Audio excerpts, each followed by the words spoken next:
So, where are we now? Hello, everyone. It's Paul here from the Cult of Cantona. Just jumping on, giving somewhat of a match reaction to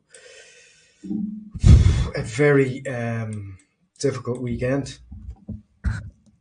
Like everybody else, I think I was quite excited and looking forward to the game and expected a response performance insofar as United would attack and not be caught drastically out of possession.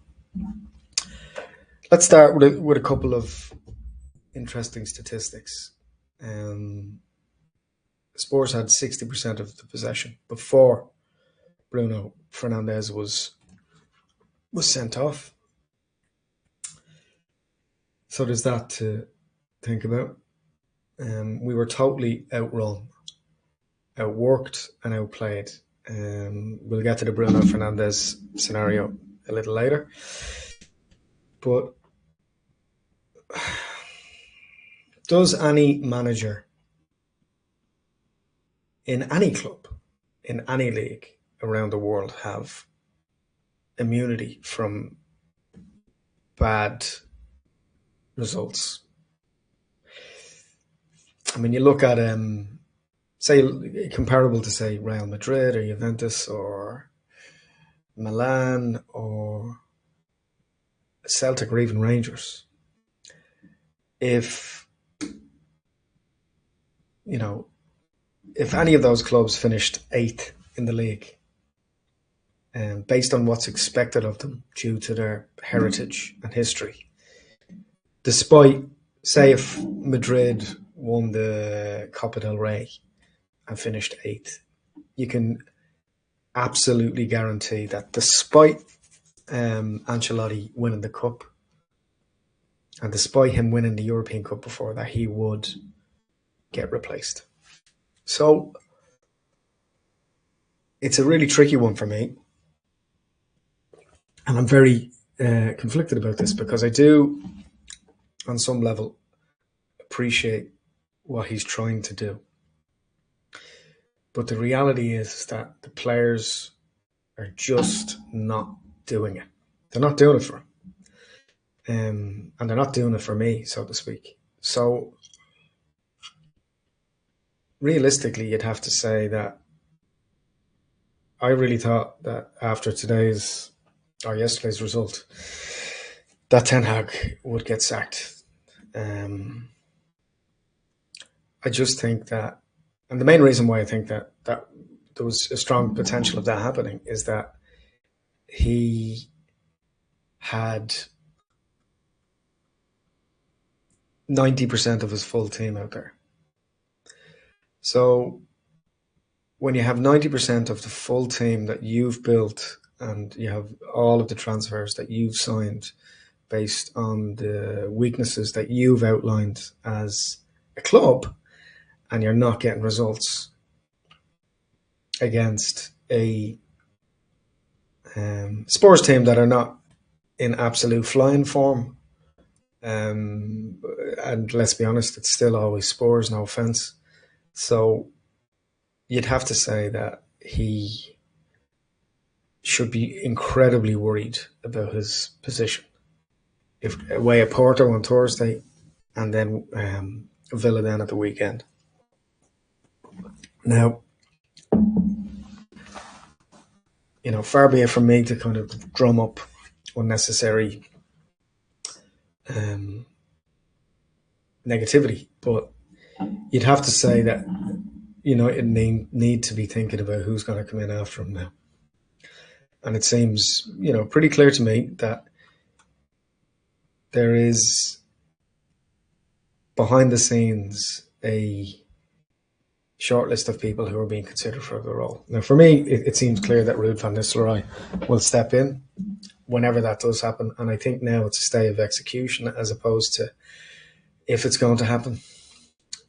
I think that he can't seem to get a performance out of the players. And it says a lot that he's dropping players that are playing well, and that's the most in his tenure for me. The most frustrating thing about watching Erik Ten Hag manage Manchester United has always been his substitutions.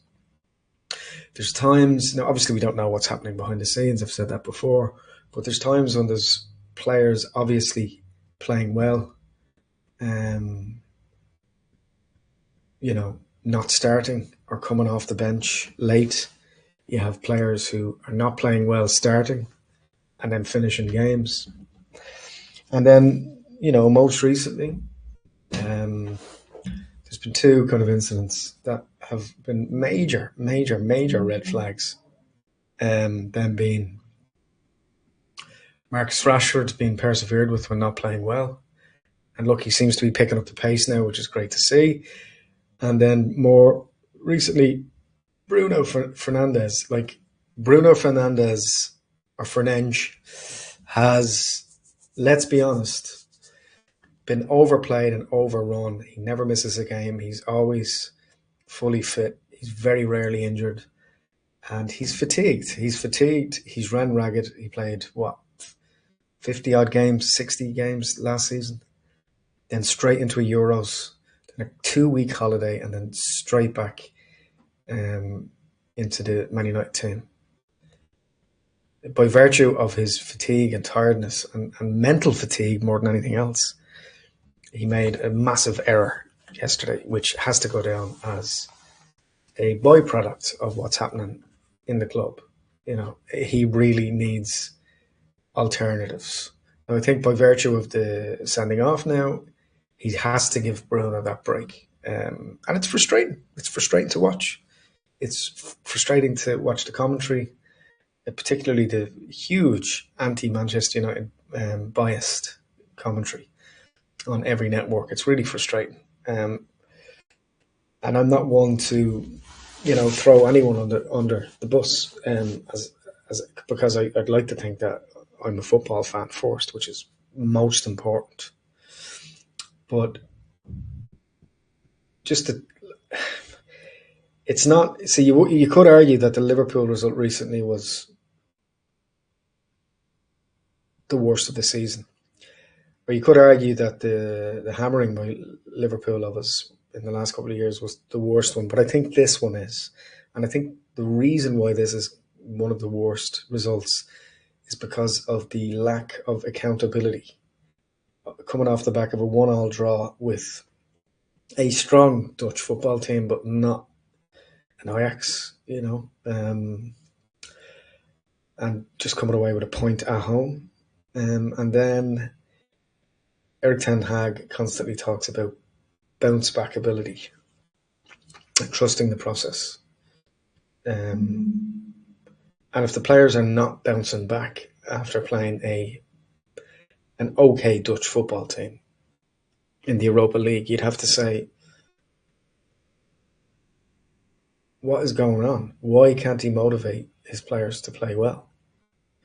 He has pretty much everybody he wants in every position on the field now, and the backup. He's the keeper he wants. He has the 2 centre-backs he wants. He's the left and right back that he wants. He has the right and left wingers that he wants. He has the midfield he wants. The only thing that he doesn't have is a striker. But yet we didn't go out and sign a out-and-out goal machine, 30 goal a season goal machine, which is what we needed. So whose fault is that? If he's signing, like, any reasonable Man United fan would tell you that what's been lacking over the last 2 or 3 years has been an out-and-out number 9, tried and tested, 25, 30 goal a season striker. And that is not happening for United. So he's gone out and he's bought all of these surround players in order to make a better squad. But yeah, he's forgot, to buy the most important asset of any football club, and that's your Ryder Rovers number 9 Harry Kane type footballer. It's not like they're short of, options. All he has to do is go to the any of the top 5 or 10 leagues in the world and buy a striker who scores 30 goals a season. I'm a big fan of Rasmus Højlund, but when he came to United, he wasn't setting, the Italian league, Serie A, on fire. What he was doing was scoring a moderate amount of goals. And then this year, as good as Xerxes has looked, particularly in the first game, he should really be buying strikers that are as good as Xerxes, I think, potentially can be. Again, as only a 10, 11 goal a season striker. Now, the problem is that, or number 10 rather, the problem there is that when you have a number of players that can score anywhere between 5 and 10 or 12 goals a year, there's an element of, well, that's not my job. That's not my job going on. So I don't want that responsibility, which is kind of frightening. Where do we go from here? I mean, do we sack? Like, do the fans absolutely turn on him now? And do they go to town on him? Are things at a point now where there will be banners being brought to games? And who is out there that could be good enough to step up and take over? It's not immediately clear. It's a very, very, very, very, very confusing time to be a supporter of this club. And how many false dawns are we going to have? I mean, when you look at the transfers, as good as they, individually have looked in moments so far. Now, look, let's not get carried away. We're 5 or 6 games into a league campaign, right? And that's fair enough. But the stark reality is, as we've learned over the last 4 or 5 years in the Premier League, is that if you fall behind at the start, it's very hard, if not impossible, to catch up at the end. Particularly with our unpredictable form. So what we know now is that United have lost ground that we can't get back. So we'll definitely not win the league this year. Definitely, clearly. And it's looking very, very dicey that we'll finish in the top 4. Villa are playing very well, despite yesterday's result. Liverpool and now Chelsea are hitting a bit of form with Cole Palmer. Cole Palmer as well, incidentally. Not really, like, buying Cole Palmer was not beyond the realm of possibility for United. He's a Manchester United fan.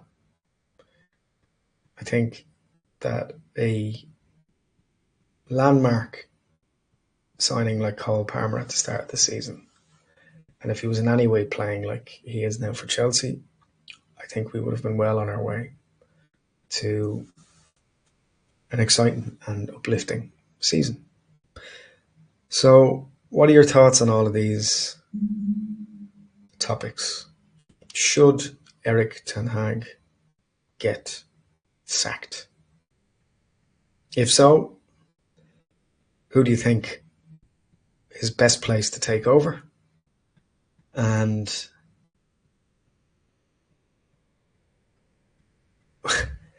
we can't throw the baby out with the bathwater, so who can fashion performances out of this overpaid and underperforming squad?